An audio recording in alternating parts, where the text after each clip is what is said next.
Welcome to the Brian Craig Show podcast. I'm Brian Craig, always joined by my wife and co-host Kathy. The Brian Craig Show is brought to you by Tom Laporta at Laporta Contracting and Roofing. If you're in Florida and you need roof replacement or a roof repair on any type of structure, residential, commercial, or municipal, Tom Laporta is your guy. Online at laportaroofing.com. All right. So I really am hoping that after today or tomorrow, this issue just fades away and there's another issue, okay? Because I'm really tired of talking about this, but we got to because there's things to be said. Talking about this whole conflict that's been going on the last few days over this H-1 visa stuff. What started all of this has really kind of gotten lost. It's this incredibly offensive tweet that Vivek posted on X. Okay, that started this whole thing about companies hiring foreign-born people. And this was the tweet that Laura Loomer was responding to. Vivek did this tweet. Loomer responded. Then Elon got involved. And then everybody got involved, right? And even President Trump. And Vivek, this tweet of his may be one of those things that follows him around forever and really stops him from moving forward to where he wants to be politically. And when I want to read through this, and the reason I want to read through it is because I think it's kind of been lost. And as I've been talking about this the last few days, I've noticed a lot of people have left me comments and have messaged me and stuff. They haven't seen the original tweet. They want to go through it. It's a very long tweet. So I thought Kathy and I could read through Vivek's tweet, and we'll talk about it as we go through. But this discussion, at least has nothing to do with the visas. I'm talking about where Vivek Ramaswamy is in his heart and mind. And when this is several hundred words, it seems to be. I mean, this is like a paper so far as a tweet goes. This is the longest tweet I've ever seen. And the voice that Vivek is writing in this is not the voice of an American. I know I think, it reveals a lot about him and where his heart truly is. And he's an elitist. He thinks that it's cultural. He thinks his culture is better than our culture. Even though he is American, his parents are from India and went to school in India and worked in India. Nothing wrong with that.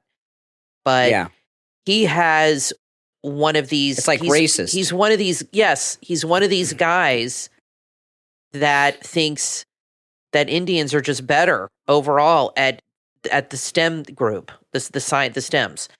And to me, this brouhaha over this whole thing is not really about the visas. It's more about his insulting of American workers. And Americans. That's where he went wrong. And Americans in general. And when we read through this, to me, he's a first-generation American. And one of the he was born 85 or 85, something. In Cincinnati. So Vivek grew up in the 90s and in the early 2000s. And as a first-generation American during that period, in this millennial generation, that generation of immigrants, this is something that's been lost in the last few decades. Immigrants are not fully immersed in American society anymore. And to me, when I read what Vivek wrote, he's writing in the voice of a foreigner, not an American. And I will go through this. Sounds like it, yes. And right in the beginning, he has, in the first sentence, there's something that's this is not the kind of thing you would write. I understand he's born in Ohio, so he's an American-born person. But one thing he does in the first sentence shows me that he does it in his heart and mind. Right. He's not one of us. Let me read it. This is his tweet, Vivek, that started everything. Everyone. Thanks, Vivek. Everyone's blaming Laura Loomer. It was not Laura Loomer was responding to this tweet of Vivek. Vivek started this mess. Yeah, and she's getting all the blame, right? But it wasn't her. It was Vivek. Okay, this is what he wrote. The reason top tech companies often hire foreign-born and first-generation engineers over Native Americans, and he wrote native in quotations, isn't because of an innate American IQ deficit, a lazy and wrong explanation. Okay, that's the first sentence. He put native in quotation. As why'd he do that? Obviously we are native-born Americans. Americans, we don't refer to ourselves as, well, I'm a native-born or an American. We're just Americans.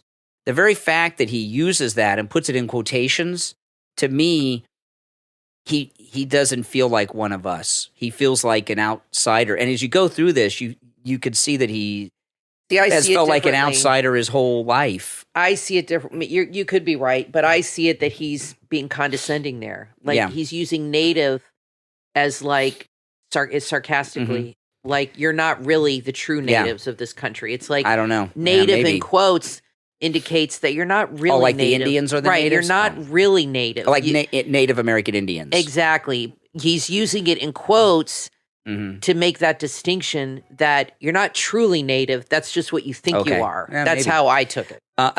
Which is insulting. That's why I thought it was insulting. Back to Vivek's tweet. A key part of it comes down to the C word, culture. Tough questions demand tough answers, and we're really serious about fixing the problem. We have to confront the truth.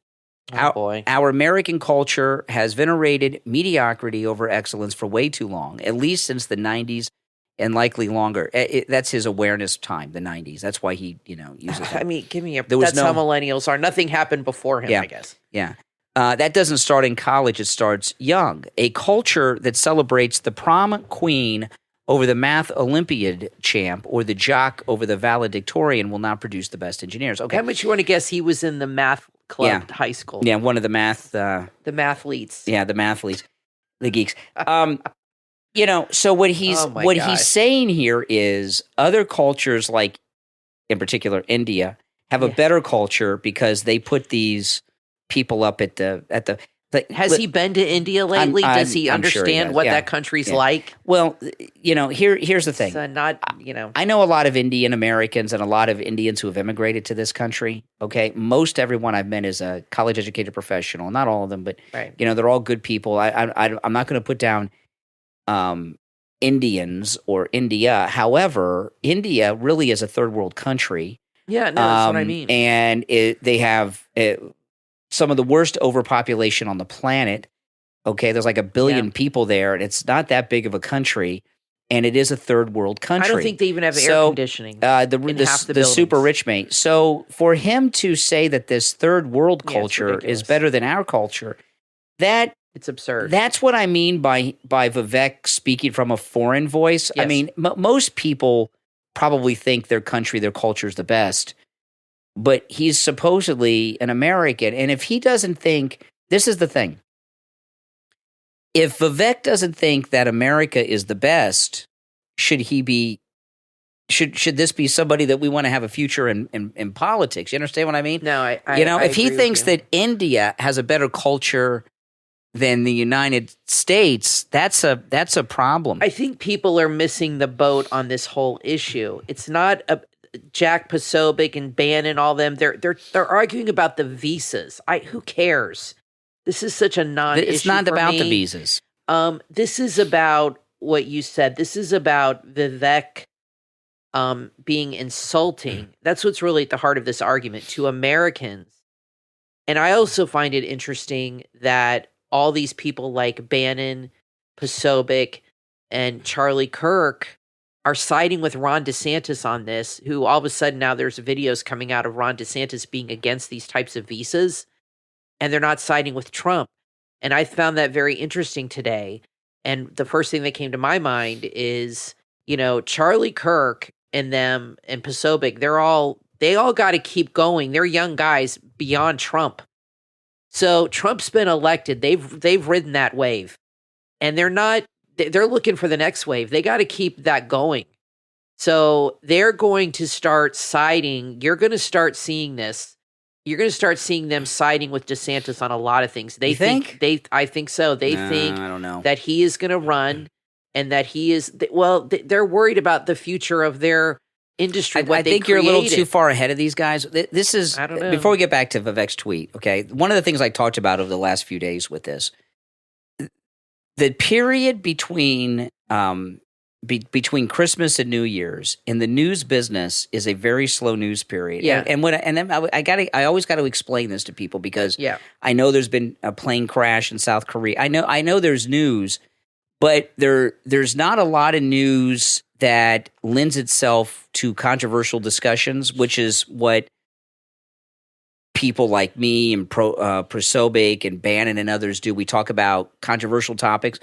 And those, so you think it's just they have nothing else to talk about? I think that it's a slow news time, and everybody jumped on this. Right. And now that President Trump has come out and given his position on it, I think as the new week begins, you're going to start to see people moving on to other issues real quick. It just seems like they're making too big a deal about this. Let me get back to this so I don't lose our train of thought. And I'm trying to understand why they're making such a big deal about that, or they have maybe they're jealous of Elon. There's certainly things that. going on. There's a lot of jealousy towards Elon Musk, but I think it really boils down to a slow news cycle because we're between Christmas and New Year's Day. That's highly likely. And, there's something out there. We can get things going. I mean, look, this is caught on like wildfire for days. You get views and clicks. And well, let me get back to this before we lose our thoughts. So back to Vivek's tweet here.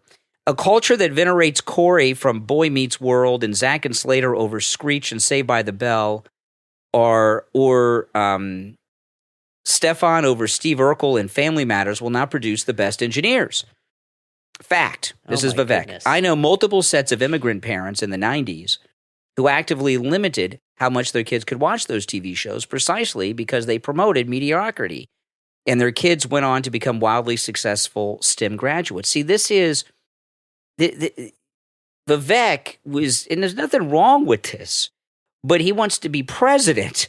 Okay, he was raised by Indian parents as an Indian, not so much as an American. And when this is the thing. He's really bashing American culture. This is the thing. He's basically saying my culture is better than yours. Kathy and I are a year apart. Kathy's a year older than I am. Yeah. So we have, when it comes to American culture, we grew up during the same period, right? Yeah, the 70s, the 80s, the 90s. So we have a shared interest just because of our age and music and culture and pop movies. Culture and serious culture and everything. We have similar life experiences and everything else. And our daughter, being raised by us, was raised in that. Yeah. And so in Vivek's household, because his parents came here as adults from India, right, they don't have a connection to the American culture. They don't get it. Because they didn't grow up in it. So when they were raising their son, they didn't understand, why are people watching Saved by the Bell? You're not watching that Saved by the Bell. You understand what I mean? He was raised to think that American culture was ignorant trash. That's what he was raised to think. Here's what happened. Vivek was a nerd in high school, probably one of the smartest kids in the class. I don't know where he went to high school. And he did not get, he was not in with the cool kids or whatever. This is my theory. And he would go home upset about it. And what do you think his parents told them? You're better than them. Yeah. They're jealous of you. And you're going to be rich. You're Indian. We're better than them. Yeah. Okay? They're white trash. You're smarter just by your genetics alone. Makes you, I promise you. Yeah. That's what he was taught by his parents. Then he goes back here. More movies like Whiplash, which I'm not familiar with Whiplash. Either.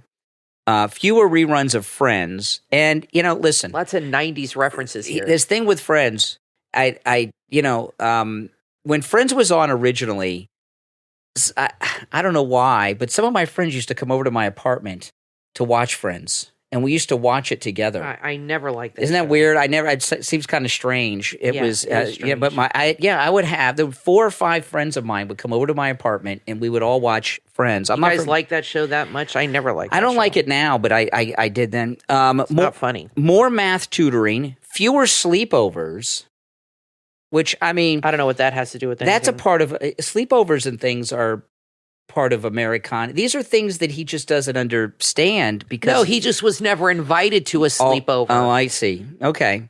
Is what I'm telling you. He was never invited to the party. Okay, he was stuck at home doing homework on a Friday night instead of going on dates because nobody wanted to go out with him. And his parents just kept telling him, well, they're jealous.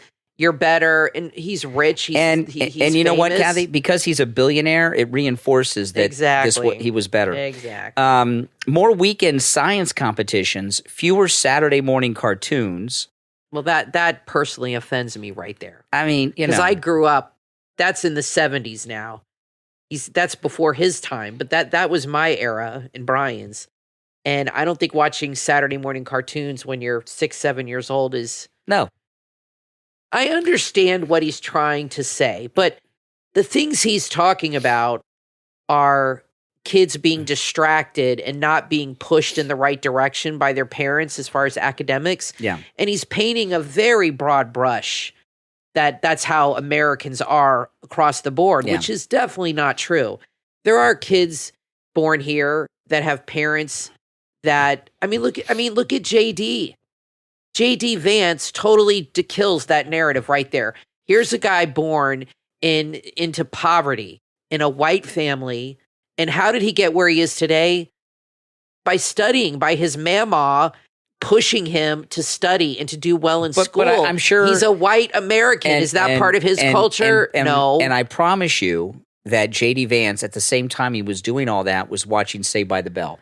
Probably, but the point is Vivek is saying that all Americans just embrace this culture of watching sitcoms and going to the high school football game, and they're not intelligent. Well, but here you got JD, his best friend, who is intelligent and had the same education. Yeah. He's a white guy his family goes way back here. This idea that his culture is better.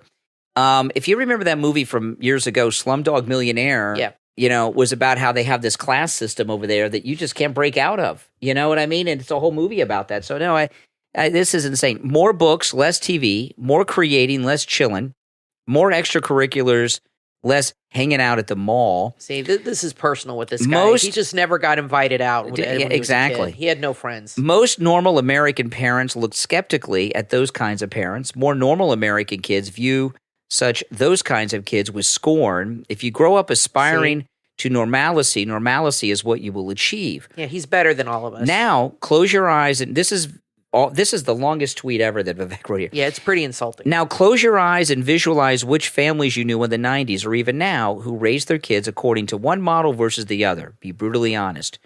Normalcy doesn't cut it in a hyper-competitive global market for technical talent.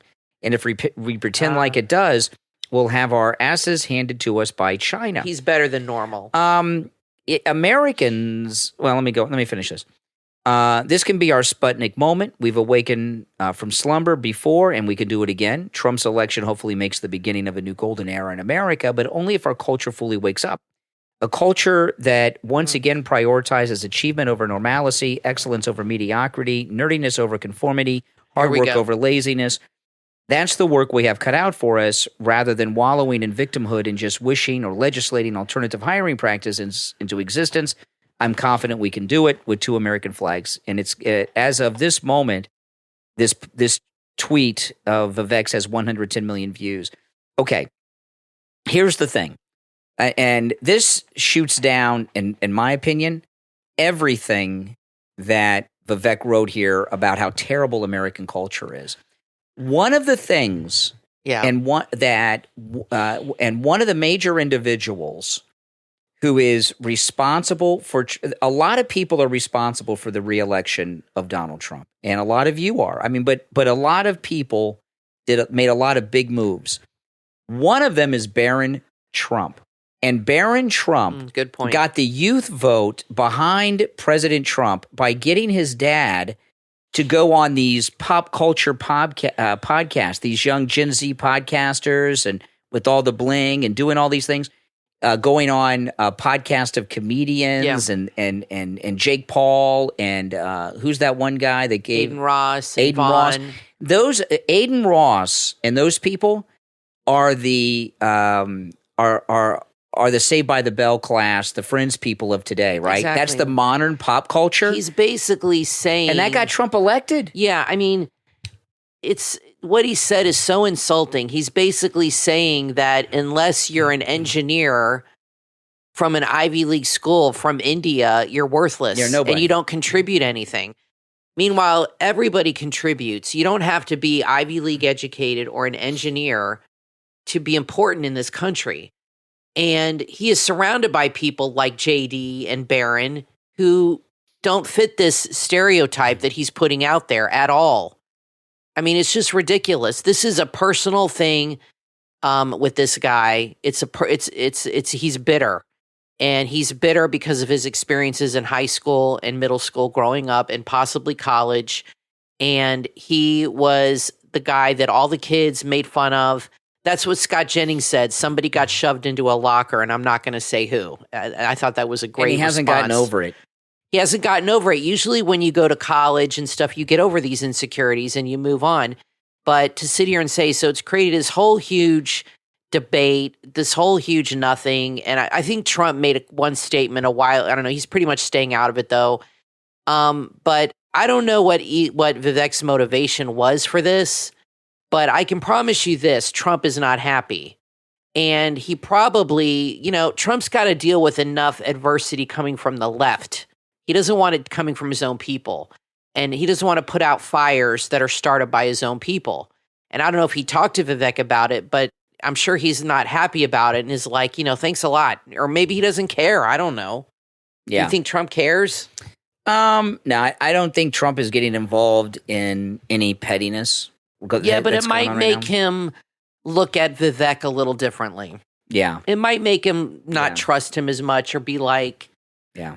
Well, Trump's a product of his mother's an immigrant, but correct. But Trump has never. But he embraces American culture. Anything. Well, obviously he's the American dream. I mean, he's American through and through. Yeah. So I would think even this. I mean, how many people has Trump employed? Some H-1B people, but a lot of people that are hardworking Americans that are plumbers, electricians, construction workers. I think Trump respects all of those people. Yeah. And to say that only Indians can be good engineers is nuts. It's crazy. Yeah. Well, listen, let us know what you think in the comments. It was insulting. And I very much like to hear what you think. Now, I want to talk to you guys about Tom Laporta at Laporta Roofing and Contracting. Tom Laporta, he's a good MAGA guy. He will never sell you a roof you do not need. And someone left a comment on one of the podcasts, who buys a roof they don't need? No one wants to do that, but other roofers, other than Tom Laporta, they don't want to do roof repairs. They want to sell you a new roof. In fact, many roofers will tell you, we don't do repairs. We only sell new roofs. And they'll tell you, we'll put on a new roof, but we don't do repairs. And they'll give you all kinds of excuses. So no one intentionally wants to buy a roof they don't need. But Tom Laporta is the only roofer I've ever known. And in Florida, we have more roofers per capita probably than any other place in the country. He is the only roofer who says, I will not sell you a roof you do not need. If you need just a simple repair, I'll do it. He covers the entire state of Florida. He works on every type of structure, and he also can handle the job of any size, from a single-family home to a condo or apartment complex with 250 buildings or more. He can handle the job any size. You can find him online at LaportaRoofing.com, but I'm going to give you his cell phone number, and his cell phone number is not listed on the website. So you guys, you go to the front of the line and go right there to the owner. You can call or text Tom Laporta at 954-604-4602. 954-604-4602 for Tom Laporta at Laporta Contracting and Roofing. Make sure you tell him that I sent you. Okay, we're going to take a break. I'm Brian, always joined by my wife and co-host Kathy. We'll be right back. In the land of Varendale, leaving is impossible unless you're willing to risk everything. Amongst is an award-winning fantasy adventure novel from author Robert E. Vanderlist and will take you on a journey where the stakes couldn't be higher. 13-year-old Enoch is no hero. He's just trying to avoid babysitting his giant friend and maybe talk to the girl down the road without stammering. But when Enoch and his friends uncover a dangerous secret, they discover a way to cross the mountains that surround Varendale without being devoured by the deadly coughs, proving their theory could make them heroes or lead them to their death. What happens next? Find out when you read Amongst. With a thrilling story filled with danger, friendship, and bravery, Amongst is a must-read for lovers of fantasy. Escape to Varendale, where every adventure could be your very last. Amongst, from author Robert E. Vanderlist, is available on Amazon. Order your copy today. Are you or someone you love struggling to keep track of medications? Medication adherence is a global challenge, but Shirley Blount has designed a solution, a patent-pending medical bottle cap that ensures patients always take their medications as prescribed. This innovative cap has the potential to revolutionize healthcare by improving patient outcomes and reducing the risks of undertaking, overtaking, or missing doses. Want to learn more? Please follow Shirley Blount on LinkedIn and respond to her post. You can also find the company on LinkedIn. Just search McKesson, McKesson, then people. Click on the name Basil J. Macbull. There you'll find all the contact information. Discover how this groundbreaking invention can make a difference for you or someone you care about. Let's take medication safety to the next level.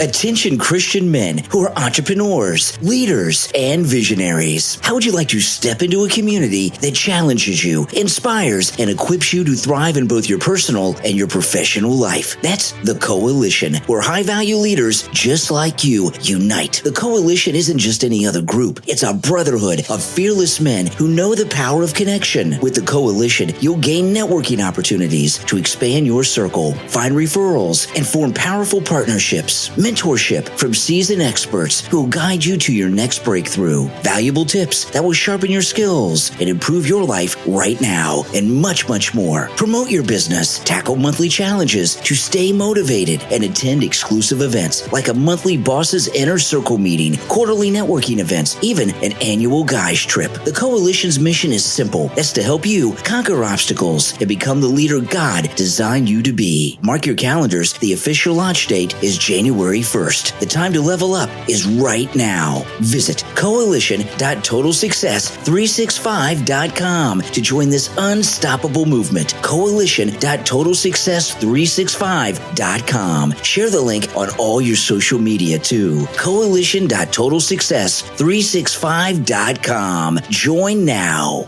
Are you ready to embark on your dream vacation? Aerosand is your trusted online travel agent, and they'll make your travel planning a breeze. With fee-free booking services and personalized itineraries, Aerosand take the stress out of vacation planning. If you want to book yourself, no problem. You can enjoy the convenience of their book online page while still having the peace of mind that comes with using a trusted travel agent. When you call Aerosand, you'll talk directly with the owner, ensuring a personalized and seamless experience. They work with you to create custom itineraries tailored to your preferences, your budget, and your dreams. From thrilling helicopter rides to cultural museum tours, their tours and experiences page offers adventures for everyone. Plus, don't forget to visit their travel shop, which has all your travel essentials. Visit aerosand.com right now and start planning your unforgettable journey. Aerosand, making your travel dreams a reality. Online at aerosand.com.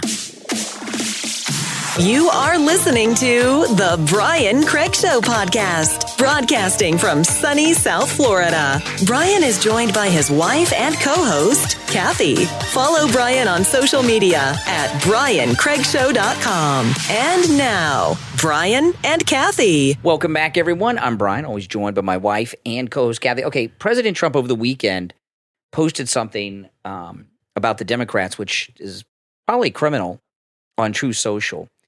And I'll read it to you in a moment. But I know that it's a knee-jerk thing to say nothing's going to happen to these people. Mm-hmm. That's not true anymore, because the old Republican establishment was in league with the Democrats. That's why nothing happened to these people. MAGA, we're the establishment now, right? We've taken over the Congress. We've taken over the White House. We've taken over the RNC. Mm-hmm. So these things will start to happen, okay? This is what President Trump tweeted. Are the Democrats allowed to pay $11 million, $2 million, and $500,000 to get the endorsement of Beyonce, that's the $11 million, Oprah at $2 million, and Reverend Al the $500,000? I don't think so. Beyonce didn't sing. Oprah didn't do much of anything. She called it expenses. And Al is just a third-rate con man. So what's going on here? Totally against the law. And I've heard there are many others. Okay, that's what President Trump posted. Yes, this is campaign finance violations. You cannot buy endorsements and then go on TV. There's campaign finance laws, and these are hardcore crimes. And this is an interesting thing that's happened, because I suspect that the celebrity endorsements going way back, maybe always have been bought and paid for by the Democrats. The Democrats always have the celebrity endorsements, and you just assume it's because they're celebrities, they're liberal. And yeah, I'm not saying that they're not necessarily. Yeah, I never knew they paid these people. But no, I didn't either. So do you think, and I'm talking about going back to the Rat Pack with Frank Sinatra, do you think it's possible that purchasing celebrity endorsements has been a normal thing for the Democrats all these decades? I don't. If it is, I don't know why, because it does nothing. Did it ever? Maybe they think it does. Maybe, but I don't. Does it move the needle for you guys at all? If a certain person comes out and it depends on who it is. Like we were talking in the last segment. Did it help Trump? Yeah, that he went on Aiden Ross's program on Twitch and those people. Of course it did. And those are celebrities. Well, was it the celebrity? But those are. But that's Aiden Ross is a relevant celebrity. Hold on. Is it the fact that they were on Aiden Ross, or the fact that Trump just reached an audience that he normally would not have reached, and they got to hear what he had to say? Correct. Yes. I think that's what it's more about. Yes. Okay. Like if he's on Vaughn, whatever his name is, that guy with the mullet. He's on his show, or Joe Rogan, right? It's not that Joe Rogan, because Joe Rogan didn't endorse Trump until the day before the election. Until it was very safe. Right? But the interview was about 5 days before the election. So I think just the fact that he was on Joe Rogan gave him that exposure to a wider audience, and an audience that Kamala was not able to reach. Here's the deal with the guys. The liberals, and even Van Jones talked about this. He said the liberals, the Democratic Party, has done nothing but emasculate, bash, and try to put men in a corner, like put baby in a corner. Yeah. And then the election comes around and they're like begging for, like literally Jennifer Garner was out there begging men to vote. And he said, why would they vote for you when all you've done is remove them from their place in society and insulted them and all this stuff and try to replace them and this and that. So Trump and Barron found this group of young guys that probably, honestly, if Trump had not done those interviews, they probably wouldn't have, some of them have voted at all. Yeah. And that's what you do in politics. You reach out to those groups that the other side is not interested in reaching out Trump, to. And they heard what he had to say, and they're like, yeah, I like this guy. Here's the thing, okay? It was smart. With you make some good points. With Beyonce's audience, Oprah's audience, and Reverend Sharpton, whatever audience he has, if he has any. Not much. You're preaching to the choir. And with Aiden Ross and these others, Trump's reaching people that don't even follow politics. And they're like, oh, this is interesting, and maybe they're getting involved. And, the thing about it, in the first campaign of Donald Trump, he was using Twitter, which nobody had ever really used social media before. And they tried to say, when Obama ran in 2008, he was selling like Obama merch on Facebook or something, and like, oh, look, he's using social media. Trump was using Twitter in his first campaign to direct the news cycle. And Van Jones said, this was in the first campaign, he said this on CNN, and we talked about it at the time. It was a very honest moment from Van Jones. He said, Donald Trump knows how to use Twitter in the same way that President Kennedy in 1960 knew how to use television in ways that had not been done before. And when President Kennedy was not just using television, but he had the Rat Pack, Sinatra, Sammy Davis, and Dean Martin. Those were the biggest celebrities of the time, the biggest A-list. And as crazy as it sounds, they had a younger, hip audience too. They were like hipsters. To mine, I know there were some different things in the Second World War with the war bonds and stuff, but that was more of a patriotic thing than a presidential campaign. The Rat Pack was the first time as a group celebrities got involved in politics with Kennedy in 1960. So Kennedy was reaching with their audience people that probably didn't follow presidential campaigns too much, like Trump just did with Aiden Ross and Vaughn and some of these others. So yeah, I think there's something true about that. What they've been doing with this is the deal with these celebrity endorsements.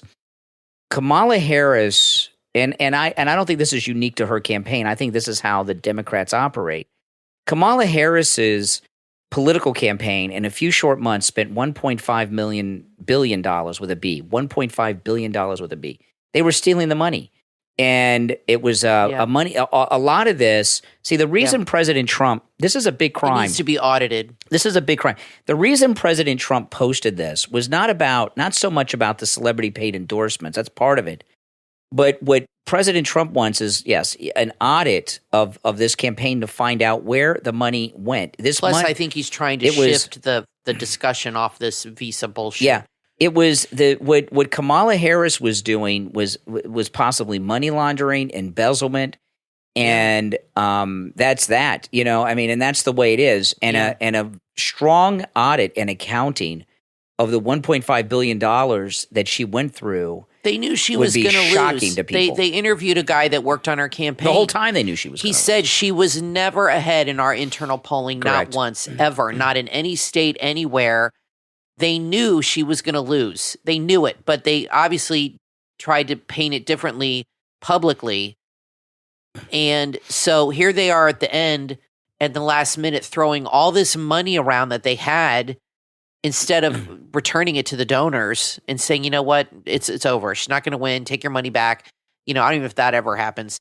So they threw their money at these people. No, that never happens, Gavin. No, yeah. No. And then you got to wonder, well, okay, this money went here. Well, then what percentage did this person get? Yeah. And what, you know what I mean? So I think an audit of that would definitely be worthwhile to find out. And because it's important. That involves the DNC. That involves the DNC. That's bigger than Kamala. Let me tell you, it's important because this is how the Democrats have been running all their campaigns, but this one's recent, so everything is still here. Everybody, billion and a half. Yeah, billion and a half. Hell of a lot of money. The records are still here. So yeah, President Trump has exposed, which may be one of the most serious political financial crimes in history, and he knows. He's just putting it out there, but he's knows. He's getting a dialogue going. going. He's getting a discussion going. Yeah, and good. I'm glad. Yeah, it should be that. We did a poll on your YouTube about the H-1B visa, about how important it was and not. And most people said it's not an important issue. I don't remember anybody ever fighting over this. And I don't know why these people, like I've said, they have their own motivations for making this a thing. But Brian said maybe it's true. It's just a slow news thing. I think that's mainly it. Absolutely. And there's probably a lot to say about that because they're dragging it out. It's stupid. It's a slow news And time, what happens Bobby. with social media, too, is if a topic is hot, people will talk about it because they want to get clicks and views, and that's Clout what chasing. everybody's talking about. But this thing with the campaign money. Hopefully it'll shift into this. This is hardcore criminal activity. Yeah. It is money laundering and embezzlement. And I hope they find out. What I'm curious about is how many people in Kamala's family got paid and how much. Whose wheelhouse would this fall under? Like, who would he appoint a special counsel? Well, there's a federal elections commission and all that Okay. stuff, but I think it would fall under Pam Bondi as the attorney general. She's gonna have a lot on her plate. Yeah, 4 years is going to go by so quick. There's also some really disappointing news. Kari Lake over the weekend saying she's not going to run for political office again. Yeah. I figured as much. It's not that she's not electable. She's very electable, but she had the political in Arizona, the old guard of the Republican establishment have too many. But you got to choose your district in your state carefully. The problem with Arizona is they have very few counties. Right. Here in Florida, we have 67 counties. That's a lot, right? And they only have a few counties in Arizona. So you 6 or 8. You got like one corrupt county. That's it. You know what I mean? Yeah. That's the big population zone. So I think she may not be electable in Arizona, but that doesn't mean she's not electable elsewhere. And, Hillary Clinton was not from New York and Bobby Kennedy wasn't from New York. They're both the senators from New York. Well, she has run 2 huge, expensive campaigns and she did not win. So they're not going to back her anymore. And I understand that. There's a lot of money involved here. And the point is to win. And for whatever reason, she didn't win. And I think what you're saying is true. But that doesn't matter. She's lost 2 huge campaigns. One is the governor and then a Senate. Those are 2 huge races. I think she should have just gone. I like Kari Lake. but I think she should have aimed a little lower and maybe gone for a congressman, a House seat first, instead of running for governor. You know, Sarah Huckabee ran for governor, okay, and she won, but she worked for Trump. Arkansas is not like... Well, her dad was governor. Her dad was governor, but Arkansas is not like a state a lot of people talk about. I mean, it's not like a huge player in anything. And I'm not bashing Arkansas. I've never been there, but apparently they have like a really top school system now there, which is great because of her. She's a great governor. But she went into very friendly waters, okay? Because it's a red state. Her dad was the governor. Everybody's familiar with her, knows her there. She worked for Trump. She went into very friendly waters. Kari, I know she worked in Arizona, but she went into shark-infested waters, and she insulted the wrong people and just, you know, did what she did, and she lost twice. I think it would have been better, like I said, for her to do a congressional seat somewhere where like it was a lock. Yeah. Where like, you know what, she's definitely got this. This is MAGA country, and she'll win this. And that could have been better for her coming out of the gate instead of going for the brass ring. But you know what, though? Roger Ailes worked in the Nixon White House. He was like one of his media guys, Roger Ailes, who founded Fox. And Roger Ailes, he was the one who came up with the idea. Nixon was president when Neil Armstrong stepped on the moon. So it was Roger Ailes' idea for him not only to talk to the astronauts on the moon, but there was a video, you could see film of President Nixon in the White House, in the Oval Office, and you saw the astronauts on one side of the screen. And that was Roger Ailes' idea. And it doesn't sound like a big deal now, but it was a big deal then. And Kari Lake has this job that President Trump gave her to run this, this American broadcasting thing. And Kari Lake could end up, if she does a good job in this, she could end up running like Newsmax or Fox or something like that down the road and do really, really good stuff because she is an expert in media. She's very MAGA. She's very conservative. And she could have more influence doing something in media like that than being that governor might be of better Arizona. Use of her talents. Because they're not going to let her win in Arizona. It's not going to happen. Those McCain Republicans are entrenched out there, and it's just they're not going to let it happen. Yeah. Again, she could run somewhere else, I guess, maybe and win, but they're not. No. They're just. She said she's not, and I don't think she should. No, I really don't. I think she needs to move on with her life.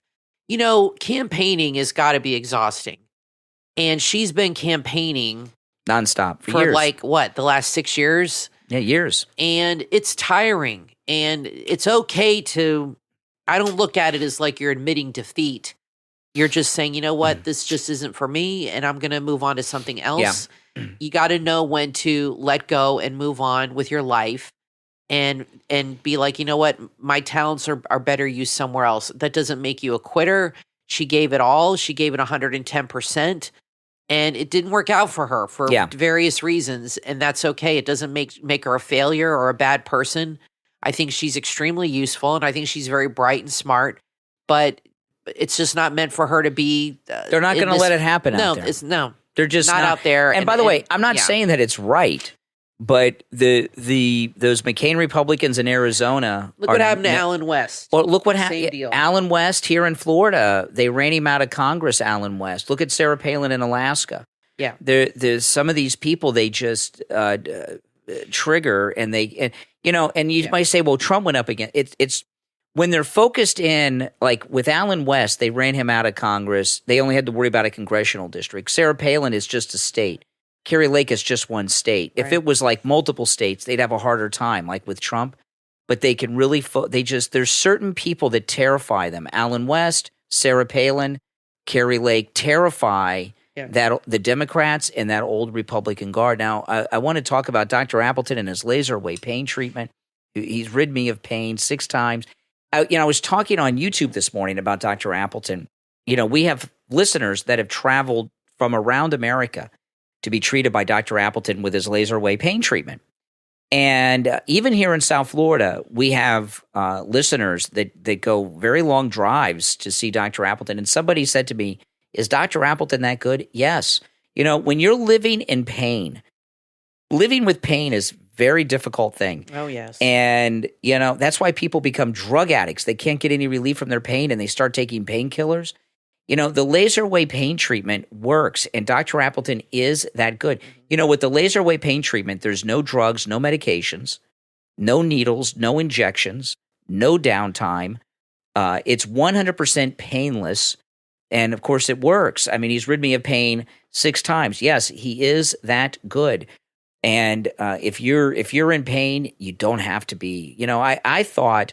As I, you know, because I'm 53 now, I thought, you know, aches and pains are just part of growing old because I remember my grandparents, you know, and when my grandparents were my age, Dr. Appleton wasn't around with the laser wave pain treatment. I think they are a part of growing old, but they don't have. But you can. They don't have to be. But you can do something about it. That's correct. That's correct. You know, that doesn't involve medication. And surgery. One thing I've noticed as you get older, when you have just a minor little bump or something, all of a sudden you're in pain and it doesn't heal like it used to. What the laser treatment does is it heals you. The part that the pain amazing. Is coming from something that needs to be fixed, and the laser treatment heals what is causing you the pain. It's like hyper focused on that area, and it speeds up the healing. It works. Appointments are not necessary. Walk-ins are welcome, even on Saturdays. I'm going to give you Dr. Appleton's number. Give him a call and say bye-bye to your pain. You can find him online at AppletonChiro.com, AppletonChiro.com, or give him a call, 954-973-0710, 954-973-0710. I'm Brian, always joined by my wife and co-host Kathy. We're going to take a quick break, and we will be right back. Take a journey to where magic breathes life into each and every step, where the bond between a father and son is tested and transformed in the new book from author Hassan Boykin, Fathoms of Wonder, a father and son's enchanting quest to evergreen, available on Amazon. In Fathoms of Wonder, meet Theron and his 10-year-old son Elijah. A simple hiking trip to rekindle Elijah's adventurous spirit becomes so much more as they stumble upon a forest alive with mystery, strange luminous plants, an air thick with enchantment, and the shimmering portal, glowing with vibrant colors, calling them to an unknown world. Together, Theron and Elijah face their fears and step through. What awaits on the other side? Thrills, discovery, and a bond stronger than magic. Fathoms of Wonder is a book filled with exploration, connection, and the unbreakable father-son relationship that will transport you to a realm where wonder knows no bounds. Order your copy on Amazon. This is a must-read for anyone who craves adventure, heartwarming stories, and a touch of magical realism. Fathoms of Wonder, a father and son's enchanting quest to evergreen, from author Hassan Boykin. Discover the journey, embrace the magic. Order your copy right now.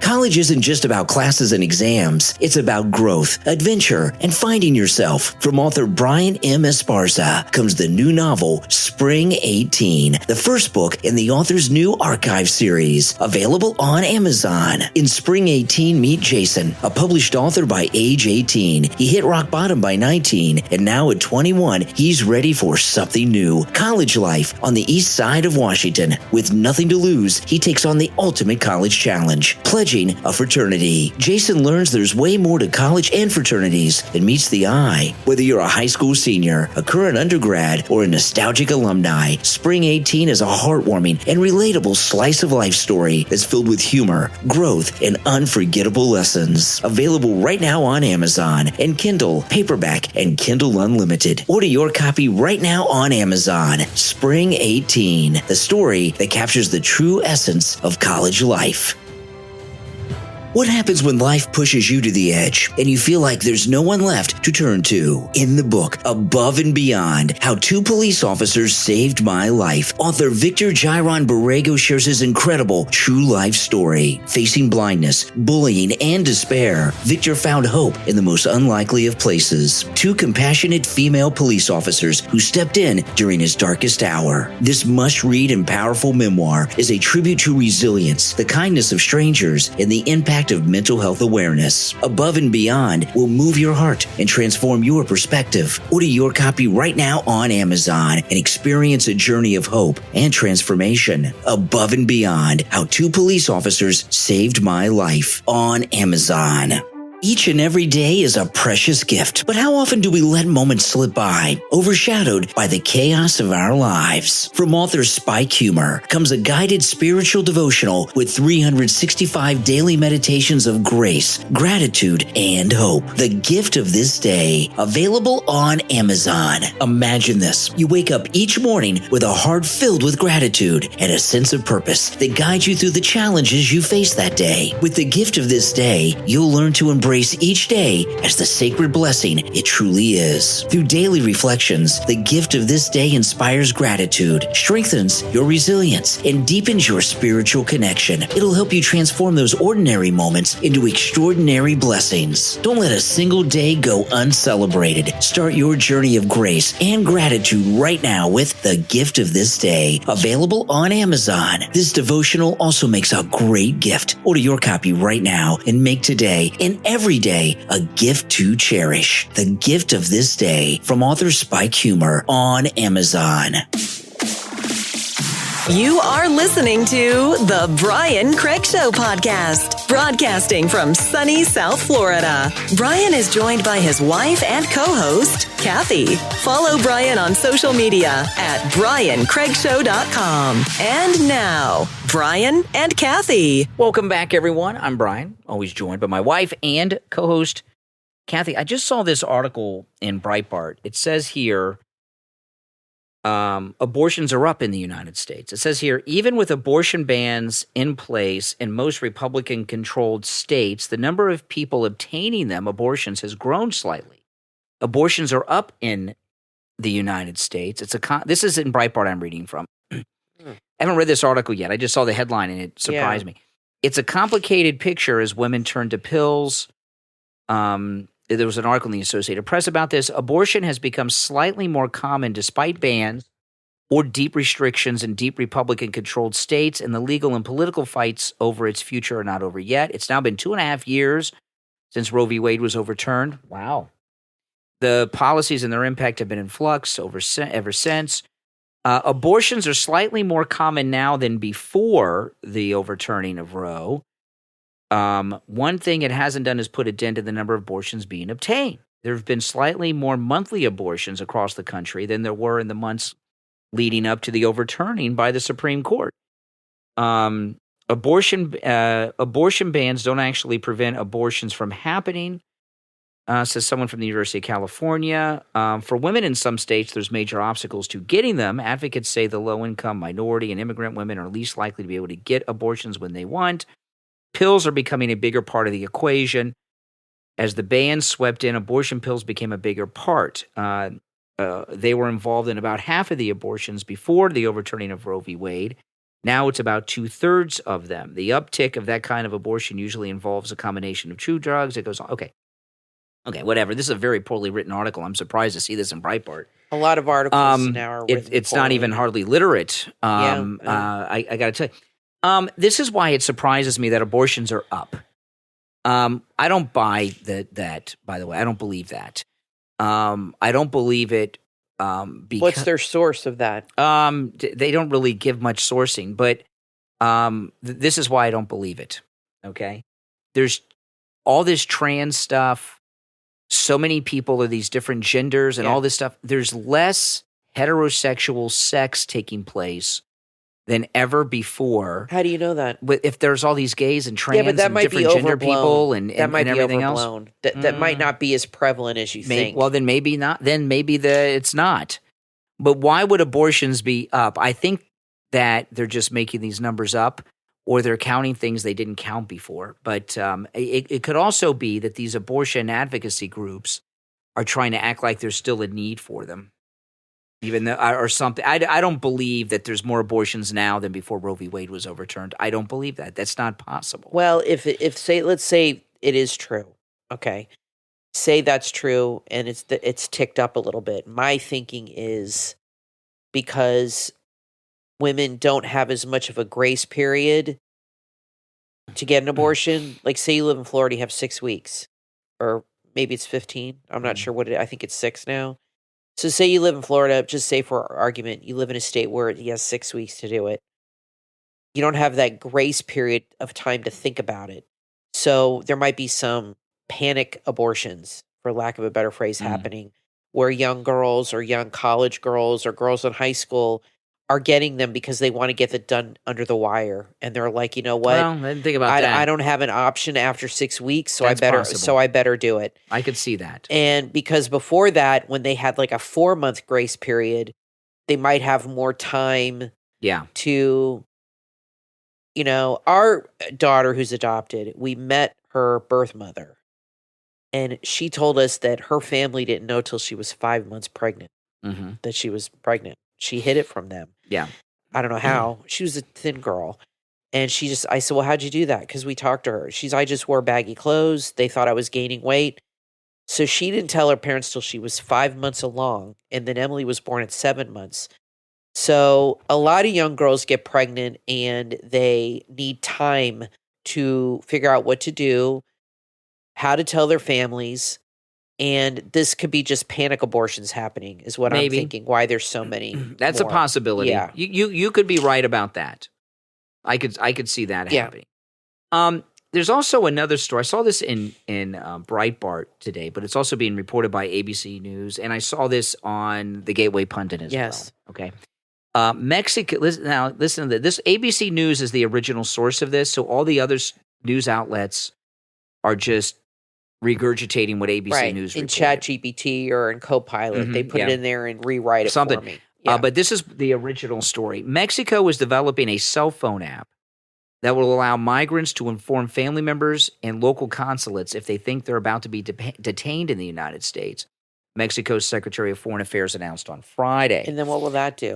The app is expected to become available in January as Donald Trump, who has pledged to launch mass deportations of migrants living in the U.S. without legal permission on day one of his second term. In a press release, Mexico's Ministry of Foreign Affairs said that the app will alert the consulate closest to their location about situations of imminent detention, notify family members who have previously been selected, as well as report to foreign affairs secretaries. The foreign affairs secretary, this is the Mexican official, pointed out that to deport someone from the United States, you need a court order, a final sentence of deportation or removal. And that is where the consular team will be very aware that due process is complied with. So they're saying that this app, when you go in this app, that they're coming after you, that the Mexican government through the app is going to send you lawyers. Meanwhile, Mexico's Secretary of Foreign Affairs warned that they'll defend the human rights of its citizens. What, in the United States? Oh, gee whiz. In case you find yourself in a situation where detention is imminent, you push an alert button on the app that'll send a signal to the nearest Mexican consulate. We want to tell our fellow countrymen that they are not alone and will not be alone. The Mexican government is unwilling to help the U.S. With this. I don't think they have enough attorneys. There's too many illegals in the country. If Mexico, if this app is true, which it could be a big bluff, I'd like to know who's really behind it. Is Mexico really behind it? You know, Mexico's a third world country that's run by drug cartels, okay? Yeah. And they have the ability to put together an app and have that many lawyers on standby. It must be one of those H-1B visa guys that put this together. Gone down to Mexico. I would think that this is like some civil libertarians or maybe some big law firm that's looking to be ambulance chasers on this that are putting something in place to drive business. This is just somebody just an opportunist. Well, I'll tell you what I'm suspect about with this. And again, there's very little on the ABC News story. That's the original source. There's too many illegals to manage that. There's not enough lawyers. Well, there's too much. Here's the thing. Okay, and wherever you live in the United States, I don't know if you have the same experience we have here in Florida. Every television commercial is filled with attorneys for slip and fall, wrongful term, everything you can imagine. Oh, there's a million down here. The roads are filled with billboards for law firms, and the deportation. This article sounds to me like legal firms that handle such cases, like ambulance chasers, are becoming like they see a new field of law, kind of like personal injury attorneys, migrant chasers, but with that, yes. And it seems to me that if the Mexican government really had such an app and they were going to do this, that it's almost like that's an act of war against the United States. Another thing, nothing is going to stop Tom Homan. Yeah, I promise you. Another thing, I would think it's possible that Tom Homan might put together an app like that, so people will unknowingly be alerting Tom Homan to their position. Possible. Exactly, wouldn't you? That's like exactly if you remember. They used to do this in the 80s, and I don't think they do this anymore because the civil libertarians had fits with this, okay? When they were when police when you're done, I want to ask you something. Okay, when police were trying to do roundups of people that were wanted on warrants, they would set up these things where they would be winning tickets to like the Super Bowl. Come in and win your free pick up your free car, and they would show up and get arrested. And they used to do that a lot. And I don't know if they stopped that because of the civil libertarians or if the criminals just caught on. But this app could be a similar thing. That'd be funny. If Mexico's doing that. So how's it going to work? Let's say, hypothetically, you're on a lawn crew or you're, whatever, working somewhere. And you see ICE coming down the street. And you got a bunch of government-looking cars. Yeah. Like 10 or 8, whatever, headed towards you. So you panic, you get on the app. What do you think? Lawyers are just going to come out of the bushes and be able to You'll be back in Mexico before that happens. You'll be out of the country before you can even hear from these people. Yeah. They're going to be, first of all, this app, if it's real, it's going to crash in 5 minutes. Yeah, that's how badass Tom Homan is. Like Obama's healthcare thing. It's going to crash because too many people are going to be trying to push the buttons and use it. And you know what, Kathy? Homan's just and you know too good. What? If they did this, if this is, I don't believe this story. If they did this app, what would happen is all of us MAGA Americans would download the app and we'd be overloading it and make sure it crashed. We would make sure it crashed. Well, I know this I'm being deported and I can't get up kind of thing is what it is. Like I've fallen and I can't get up. It's kind of like that. I know somebody who knows of an illegal here that she does not like. Oh my goodness! And you're gonna turn him into Holman? She asked me about it. I said, well, I know. And it was funny because like 2 days before, Tom Homan had tweeted a phone number and I couldn't find it. I was looking at my phone. I said, I know he tweeted a hotline. She's like, well, you got to find it for me. And I'm like, I couldn't find it. It was buried somewhere. And now I've read they're going to give rewards for people. So I let her know about that too. Not that I'm trying to help, but there's going to be money to be made all around. I guess if you know people, I just think people are going to be turning people in. If there's rewards and you know a guy who owns a restaurant your competition. And all his busboys are illegals and it's your competition. Yeah, what are you going to do? And there's a reward. You're not going to turn those guys in and call Homeland Security and say, look, there's a restaurant. Of course that's going to happen. Now, I want to thank our Patreon supporters for their support of the program. And if you would like to become a Patreon supporter, there's a link in the description of this and every episode. And our top Patreon supporters get a live on-air thank you shout-out on every episode. So the names you will hear now are our top Patreon supporters. I want to thank Andrew and Connie, Christine, ETW, Chuck, D, Pamela, Rick, Nick, Wesley, Macho, Mike P, Carlos, Paulette, John, Dale, Heather, David, Maria in Texas, Richard, Alice, K-Mac, LeeZep, Shawna, Constance, George, Brandon, Rob and Trish Wilkerson, Christy R, and John S. These are our top Patreon supporters. Thank you so much. This ratting out thing would overload the system in itself. For sure. But, you know, what you would find is like ex-wives and girlfriends ratting out their husbands and boyfriends because they're ticked off. And, you know, like the guy that our lawn guy, all the other lawn crews, he tells me are illegals. So people like him would be ratting out the other lawn crews. Yeah, it'd help his business. I don't know if the system could handle the reporting line. I think it would just be too overloaded. in the beginning, they know where they are. They just got to start going and getting people. Well, the first thing they're going to do is go after these gangs. Yes. And they're called gangs because they travel in gangs. And so they can round up a few dozen at a time, maybe more. And they're probably usually conglomerated in one area. They know where they are. They know how to find them. That's not going to be hard to do. I think that'll be priority number one, is getting the gangs out of here. And then, like, that guy that burned that lady alive on the subway where nobody did anything, do you think he should be deported again and let it become their problem? Or should he go to jail here where we have to pay and support him for the next 50 years? With those kind of people, what Trump does is he makes a deal. They make deals where they do their time in their country of origin. That's what I think should happen. I think he should be extradited to Guatemala and go to Guatemala prison. If you didn't do it that way, a lot of these guys would go out and commit crimes, so they would be incarcerated here. They don't want to go back. They'd rather be incarcerated here than go back where they're wanted in their country. Right. But, here's probably for a lot of them, being in prison here is better than living outside in the real world in their country. This is the thing I don't get. 3 meals a day. And I'd like to hear you guys listening to the program leave your thoughts on this in the comments. This is what I don't understand. Why do we not just close down the entire border with Mexico? Well, Trump's going to do that. I mean, I don't mean just the illegals. Yes. I mean, close down the entire border until we get the situation under control. I agree. And I understand about commerce.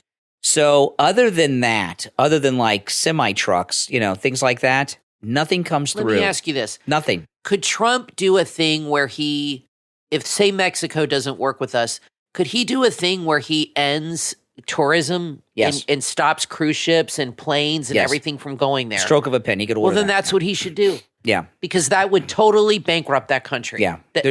Their whole economy is based on two things: drugs and tourism. Yes. I would say and pretty human much. trafficking. Okay, 3 things. So he can shut down the tourism section if they don't work with him. He could say, "Fine, no more cruise ships go to Mexico." But I got to tell you, bam, no more planes are allowed to fly there. When you ever hear, because I've been listening to a lot of ways to get them to bend to your will. A lot of people talk about what should be done with the cartels. Should they be treated like ISIS?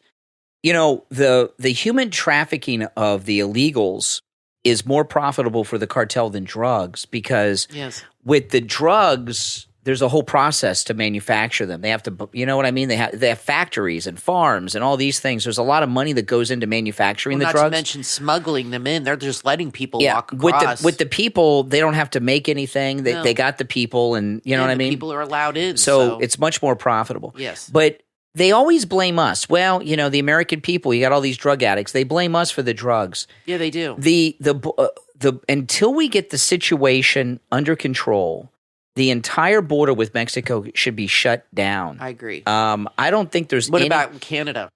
Well, let's see what happens with the southern border first. The Mexican border is easier to shut down than the Canadian border.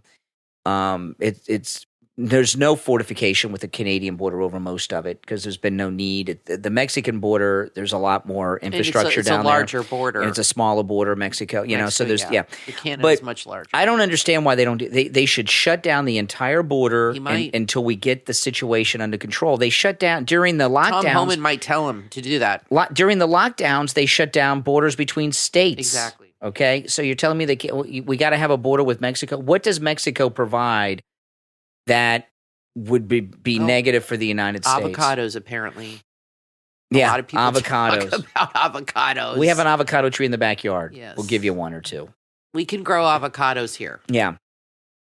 But no, this deportation is I've been talking about all weekend about this infighting with the MAGA crowd that the media are just really hyping up. We really got to be very united, because the things that President Trump is going to be doing in just 3 weeks, right? We're 3 weeks away from his inauguration, are big things that are very controversial, that a lot of bad people on the left and others are going to fight against, like the deportations. Right.